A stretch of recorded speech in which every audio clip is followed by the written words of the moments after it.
We believe that waste and circular economy is a significant opportunity for investors. And I think that in the next 3 years, we'll see more investors kind of figuring that out. And I hope more companies get funded and grow from there. But in the long term, this sector is going to need a different kind of capital, not just more VC or more business as usual. So hopefully we can see more built for purpose funds and structures emerge that make this sector really grow from where it is today.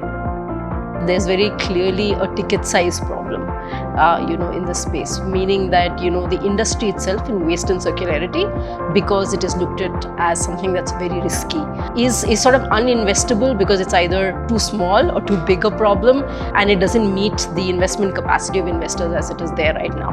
And so really we need to kind of look at designing new vehicles in some sense which would actually meet that capacity, and that's a structural problem. It's a very MSME dominated micro, small and medium sector enterprise, which means that some organizations are in a position to implement change, but some need a lot more hand holding.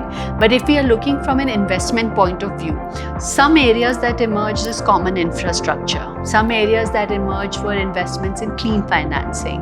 Some areas that emerged further were like skilling infrastructure, because if you're looking at circularity, you're also looking at new kinds of skilling, new kinds of machinery. And these are all areas where investment can go in. What needs to happen is that we need to understand that along with conventional financing mechanisms, which the industry may or may not want to leverage, what are the alternate financing mechanisms that can be made available to the industry? And how do we identify some champions who can actually leverage this financing also and showcase to the others what is the way forward? We wrote the investor guides for waste and circular economy. We were part of the investor management trainings, and now we are working on a program to essentially enable asset financing for waste and circular enterprises across India. And this roadmap was developed in consultation with local stakeholders, which was the industry, which was the government, which was the ecosystem actors, the financiers, the technology providers, because only when everyone comes together will we be able to develop a roadmap that is acceptable to all and that is also implementable. Now, the idea of doing this roadmap is that if you look at the textile sector as a whole in the country, it's a very important sector. It's the largest after agriculture. There's a lot of focus from the government, and there is definitely increased emphasis on sustainability and circularity. And it is important that our manufacturing clusters then have a very clear blueprint to go ahead, right? And it is coming, whether it's from market pressures or whether it's because of resource depletion, whether it's because of new climate related risk or just new opportunities that they can leverage onto. That was the purpose of the roadmap.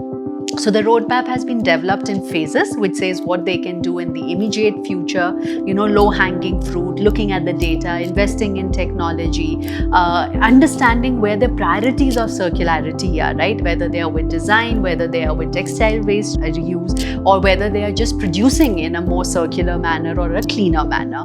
So it looks at 2 years, it looks at 5 years, it looks at 2030, and it looks at 2047, because we as a country at 2047 have a vision by the Prime Minister of the country to say how do we look at a developed India and how does the cluster then also align with that. And the reason why this is important, because it affects the resilience of the cluster. It impacts their whole reason for existing. Otherwise the sector is under a lot of heat to address their bad environmental footprint, to improve their social practices, and this roadmap does exactly that.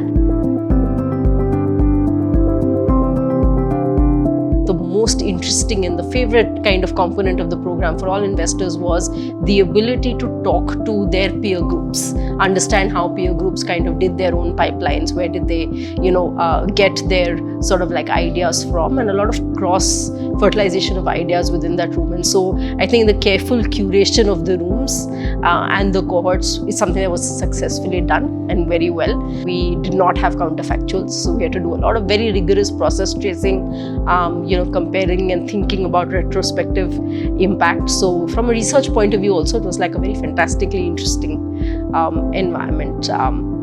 I think in terms of what I look forward to, I feel like this is one of the few studies that sort of allowed us to place the contribution aspect lens right in front. In most other social ventures and areas, you look at causality. That was not a requirement here, which I think speaks to the fact that this is really an ecosystem where everybody's kind of moving it forward together. And so the contribution was very central. We had stellar results from the evaluation, even though it was not an impact evaluation. I think Andy mostly made a contribution, at least for sure, in 12 out of 14 cases. That's quite a number, and I think speaks to the value that sort of Andy brings and these kind of initiatives. So I'm very positive for the future. I think that there's much more to be done and we have very clear pathways.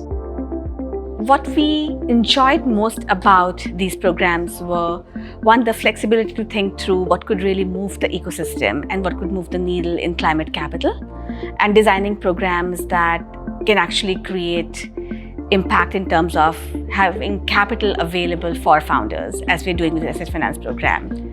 We've also found that the knowledge products we created, the investor guides, have been used widely by investors in getting them excited about what opportunities exist.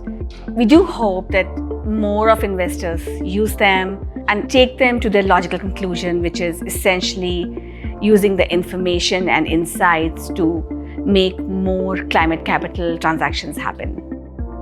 So I think the Andy program has been very instrumental in developing that roadmap and giving a way forward. And there is a lot of scope, to actually implement, to look at investment, and to show positive cases that can encourage more and more industry actors to follow the road.